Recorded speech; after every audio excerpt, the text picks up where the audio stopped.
So welcome to the next section on queenless middle games. Before we start out with the game, just wanted to briefly note that I think queenless middle games are often associated with a misconception, which is that because the queens have been exchanged off, attacking chances for either side have been greatly reduced since the queen is such a fundamental attacking piece. And so, as we'll see here, although it's of course nice to have the queen on the board if you're intending to conduct an attack, it's by no means obligatory. And more important factors will come into play, which will figure into whether an attack is possible and has a chance of success or not. So anyway, we'll look at this game here between two very strong grandmasters, Murray Chandler playing white and Michael Adams playing black, and this was from the Hastings tournament in 1989. So after e4, d5, e takes c5, knight f6, c4, we previously looked at the Icelandic gambit with e6, but there's another strong gambit that black can offer here, which is what Adams played in the game, with the move c6. And generally, these days, it's pretty well accepted that taking the gambit pawn involves a substantial amount of risk for white. And the reason why is because after the game continuation where Chandler did take the gambit pawn, we see that d4 is no longer possible because the knight and the queen are clamping down on that square. And furthermore, black is ahead in development and he's ready to play a move like e5. So it's pretty well accepted here that black has substantial compensation for the pawn. Nonetheless, this was tried for white quite a bit. So let's see how exactly black utilizes the compensation he has. So after knight to f3, goes e5, just threatening e4. And now white goes d3. And black goes e4 in any case, just forcing the issue. White has nothing better than to take the pawn on e4. And now after the following trading sequence, we get one of the main positions from this line. So black is down a pawn, but he has a very strong centralized knight. He's already threatening to take the pawn on f2 with the fork of the king and the rook. And also, white's king is no longer able to castle, and black has these open files on the d file and the e file with which to attack the white king. So black has substantial compensation here. So in this game, Chandler decided to play bishop to e3 just to defend against the threat of knight takes f2. Black played bishop to f5, not only activating the bishop with a potential discovered attack later on, but freeing this rook on a8 to come into the game either with rook to d8 check or with castles on the queen side. Chandler played knight to h4 to attack the bishop, but Adams took advantage of the fact that he can castle on the queen side with check, not as to waste any time. The king went over to c1, and now the bishop on f5 is attacked. And now black has a couple of interesting ideas. In the game, he played the move bishop to e6, but the impossible looking move bishop to g4 is an interesting alternative. And the idea here is that I'm threatening to go rook to d1, which will start a mating net of some kind and be a very strong attack on the white king. Of course, at first it looks like this is just out of the question because of the move f3, but black has the very strong move bishop to e7, and now we have a couple of lines. If white takes the bishop, then I go bishop takes knight here on h4, g3, and bishop to f6, and I have continued compensation here thanks to my development lead and pressure on the white position. And instead of this, if after bishop to e7 white protects the knight with pawn to g3, then I take the knight on h4 with the idea of taking the pawn on f3 on the next move.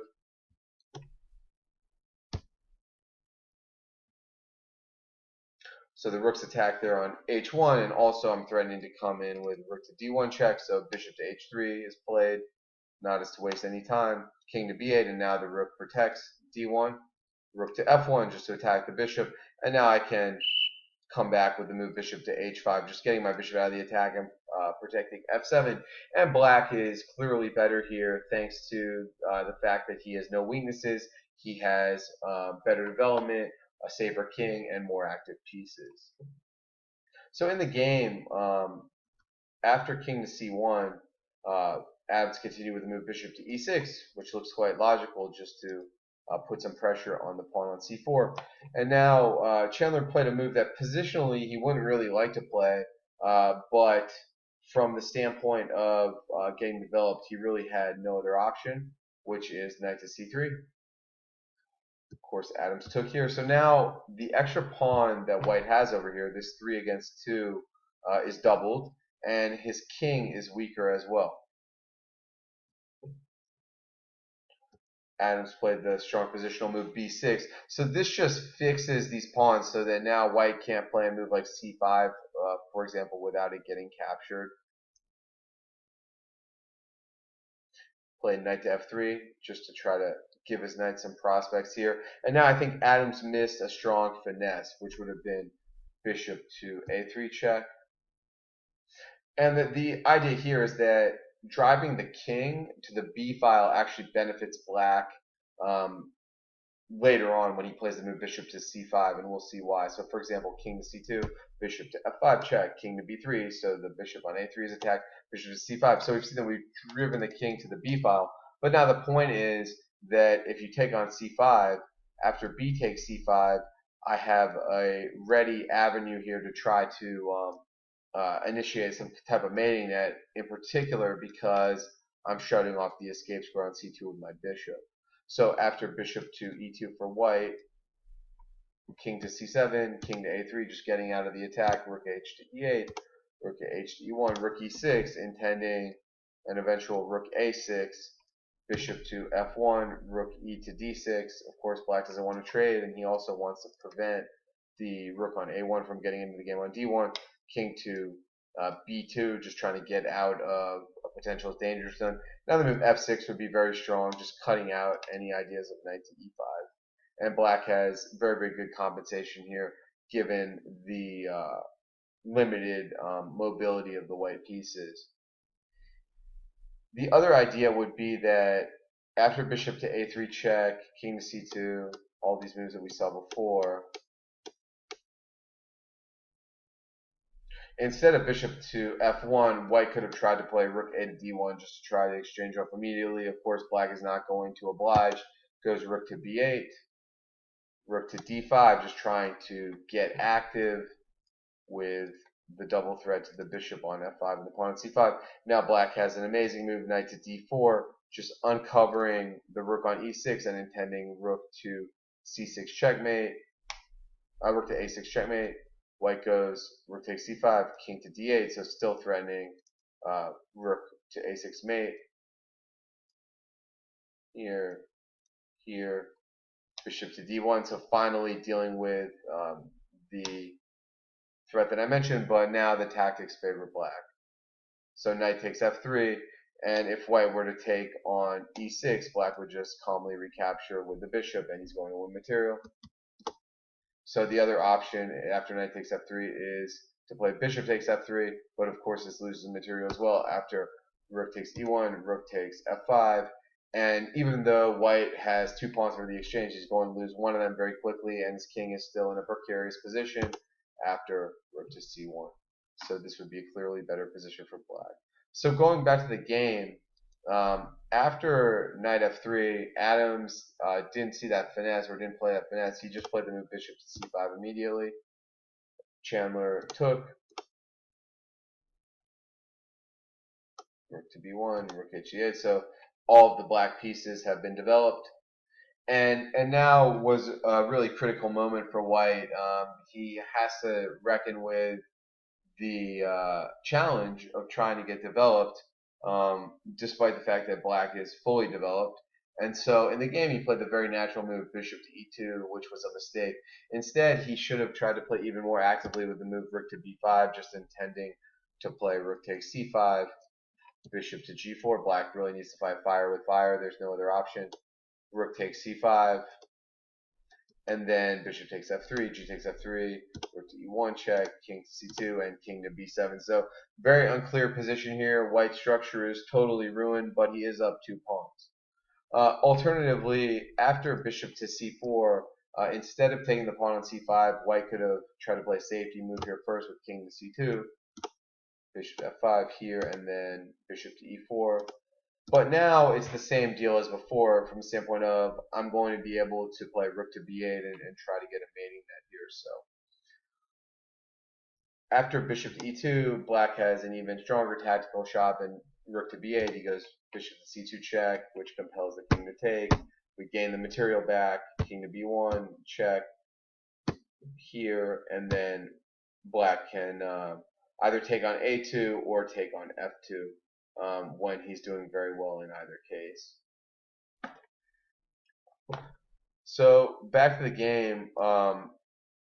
After rook h8, Chandler played the move bishop to e2, which looks natural enough. But the issue is that Adams had a very strong tactical shot. So the first point is that it might look like bishop to f5 works with the idea of rook takes e2 and bishop takes b1, but white could get out of this with rook to b2. So instead, after bishop to e2, Adams found the very strong shot, bishop to h3. And the point here is that g2 is attacked as well as the bishop on e2. And if you take the bishop, as played in the game, black's rook is activated on the second rank and white's pawn structure is weakened even further. The alternative after bishop to h3 was to go rook to e1. This is probably the best move, just to give back the pawn. Bishop takes g2, knight to h4, just attacking the bishop, bishop to e4, attacking the rook on b1, rook to b5, attacking the pawn on c5, and now bishop to d3, just utilizing the pin on the e-file, bishop to g4, king to c7, and very unclear position, but this was pretty much the best that white could have hoped for from this continuation. Because after bishop to h3, g takes f3, rook takes e2, yes, it's true that Adams is down a pawn, but he has tremendous compensation. White's pawn structure is totally ruined. Black has better activity, better development, and better coordination. So white sought here to exchange off his passive rook for black's active rook with the move rook to b2. Black took. And now rook to d3. So the point of attacking the knight is that the knight is defending the square on d2, so after it moves, black will be able to go rook to d2 and fort the king and the pawn and get back his pawn, which is exactly what happened. Knight to g5, rook d2 check, king a3, rook takes f2. And now the following endgame is not particularly relevant for the concepts we're going over, but it's worth going over yourself to see how Adams converted this equal material endgame where white has more weaknesses than he does. So the next game features two grandmasters, Nick DeFermian playing the white pieces and Granda Zuniga again with the black pieces. So the game started out as a Scandinavian defense, e4, d5. White took on d5, and unlike the previous games we saw with knight f6, here Granda recaptured with the queen. And now the most natural move, knight c3, also happens to be the main line. In this game, DeFermian played d4, which actually has somewhat of a dubious reputation because of black's strong counter here, pawn to e5, just blasting open the center and putting more pressure on the d4 pawn immediately. And here, the game continuation, DeFermian took on e5, and he got into a lot of trouble here after black took the queen here on c1, white recaptures, and even though white's a pawn up here, his king is displaced, and the pawn on e5 will be quite difficult to protect without spending additional time. So we'll see how that played out. But just going back here, after e5, some better alternatives for white would have been knight to c3, queen takes d4, e takes d4, and now knight to b5. So thanks to the fork here on d4 and c7, black has to protect c7, so white is going to take back on d4 and be material even after knight a6,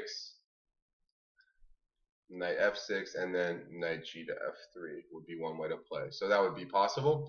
Just going back after e5, the move knight to f3 is also possible, but this really shouldn't promise white an advantage should black play accurately. Anyway, going back to the game here, after e5, d takes e5, queen takes d1, king takes d1, knight c6. White already has a problem with the e5 pawn, so he decided to play the move f4 to defend this. Had he played knight f3, which looks more natural, now after the move bishop to g4, black has a number of ideas here. First of all, of course, thanks to the pin, he's threatening to take back the pawn on e5, but then on top of that, he's also threatening to castle on the queen side and catch the white king out here on d1 immediately. So in the game, after knight to c6, f4 was preferred, but of course, this spends more time on pawn moves when white would like to focus on developing his pieces. And now we have a choice here for black. In the game, he decided to play bishop f5, which looks very natural, just setting up to castle on the queen side again, and also targeting the c2 pawn. I think a good alternative would have been the move f6. So just like with the other games on the DVD, the general principle here of opening up the central files when your opponent's king is stuck in the middle like this makes a lot of sense, and he's also seeking to accelerate his development. For example, if white takes this pawn, now after black takes back, he's developed another piece for free and opened up the e file, and we'll have the same idea as before. So to play bishop to g4 check or bishop to f5 and then castles on the queen side. So I think e takes f6 would be a clear mistake they're playing into black's hands. Instead, white should try to get developed with knight to f3, bishop to g4, just as before, bishop to e2, breaking the pin, castles on the queen side check, bishop d2, and now black could play f takes e5, knight takes e5, so white would like to trade off some pieces. And I think a good move is bishop to e6, so not giving white the opportunity to exchange off more pieces and also get his king on a safer location there in e2. And now this pawn on e5 is isolated and is going to be quite weak, and black could play some plan like this to try to recapture it. And so white has a very uncomfortable position here.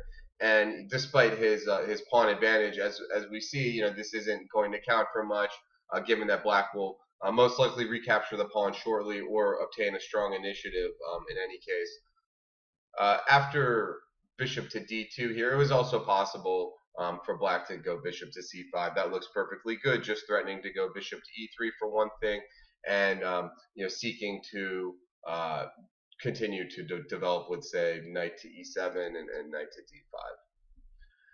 So anyway, back to the game. After f4, bishop to f5, de Fermian played the move c3, which once again is playing another pawn move when he would really like to develop his pieces. So, and I think from a concrete standpoint, this move ends up being dubious as well, and we'll see how that played out. He probably should have just tried to develop his pieces here with knight to f3, castles on the queen side, bishop to d2, and now black has the very strong move f6, as discussed before. So after c3, well, the idea here was to take away the d4 and b4 squares from the knight in particular, and then also try to give his king a square on c2. I know that it's guarded by the bishop now, but he would like to have that square, he'd like to be able to use that escape square and somehow secure it so that the king can run away there at some point. But, it must be said that he's falling further behind in development, and castles on the queen side is quite a natural move here, and white now has to lose additional time dealing with the check.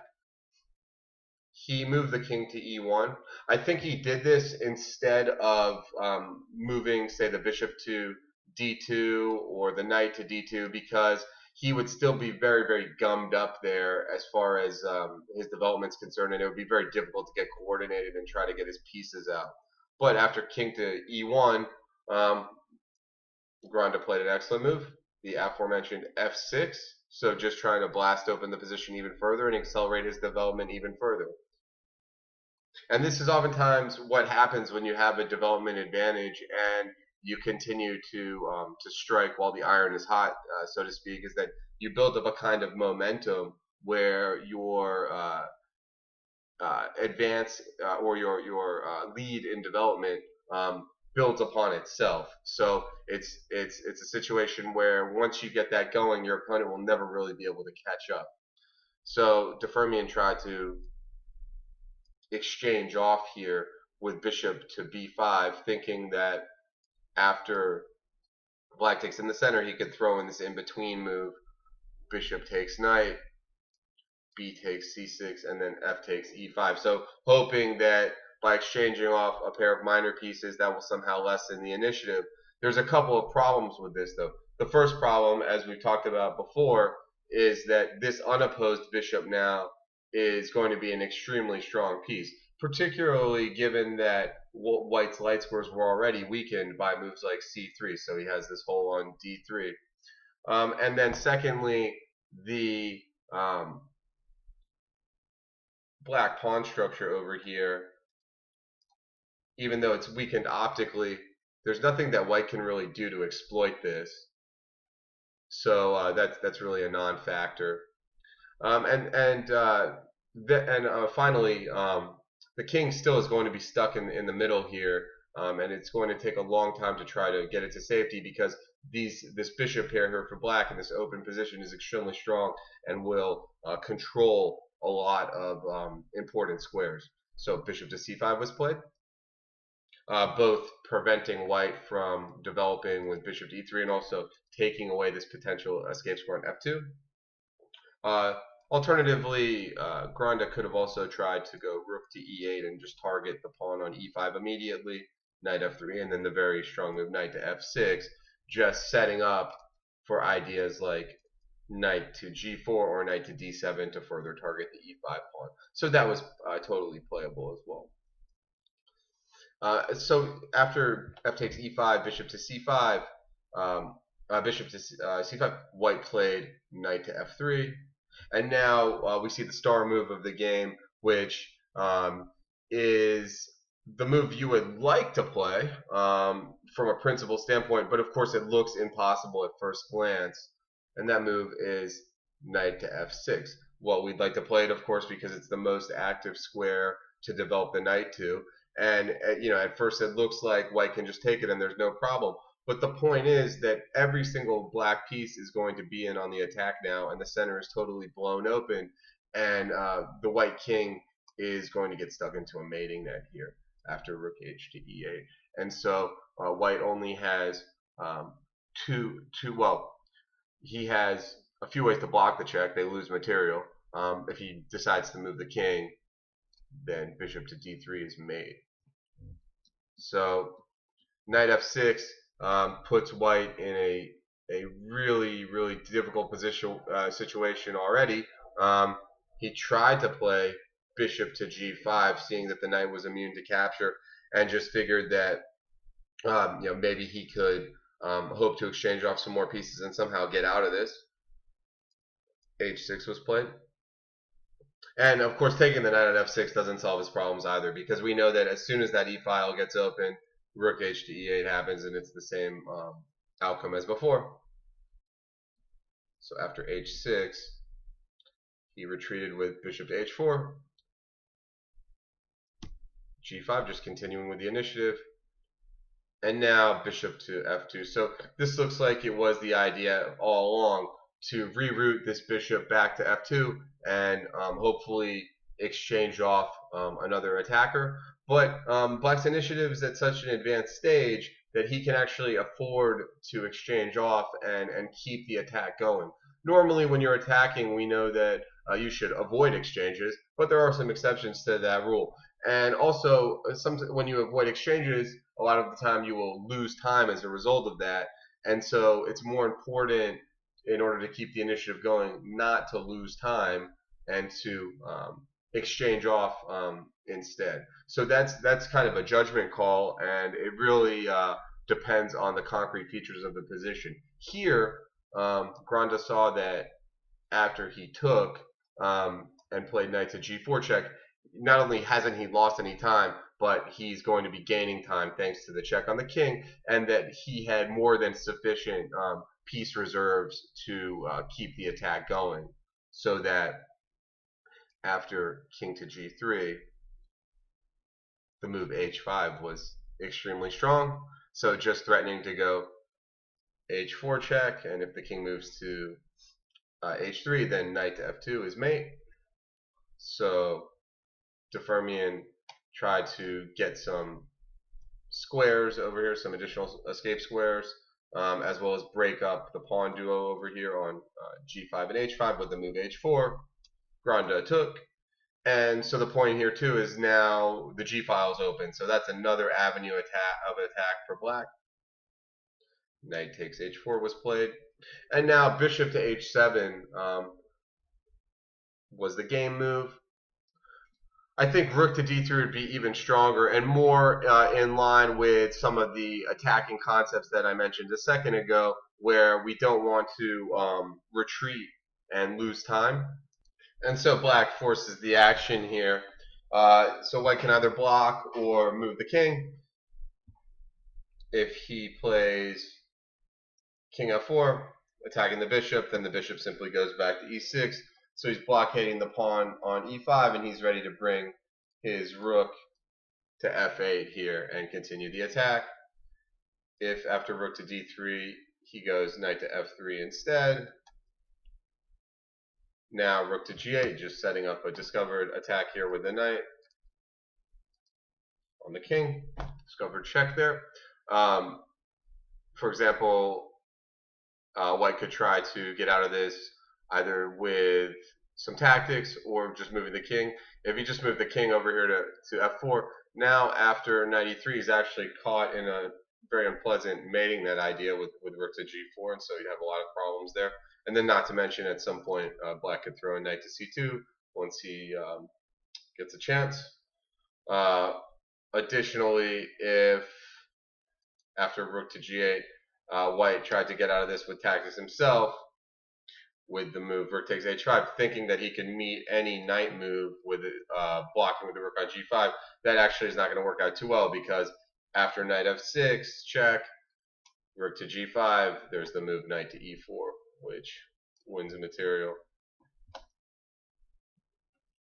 So going back to the game, after knight takes h4, Granda retreated with bishop to h7. Knight f3 was played just to anticipate the rook to d3 check idea, so that in this case it's not check, and also he's hitting the pawn on h5 now. Black played rook h to g8. Rook takes h5, and it was the same idea that we just saw. Knight f6 check here, and knight e4.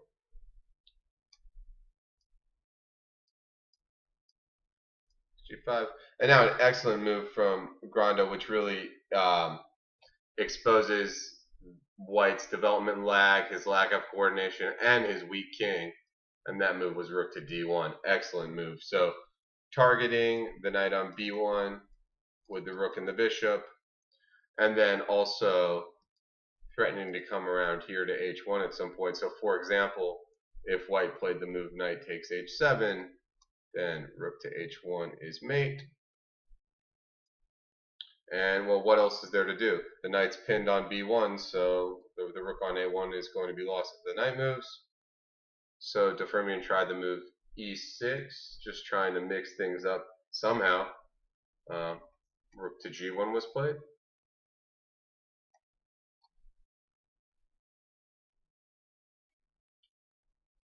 Just threatening to take on g2, and then either rook h2 would be made if that knight on g5 moved, and it's forcing the action because there would be a double attack on that knight from these rooks.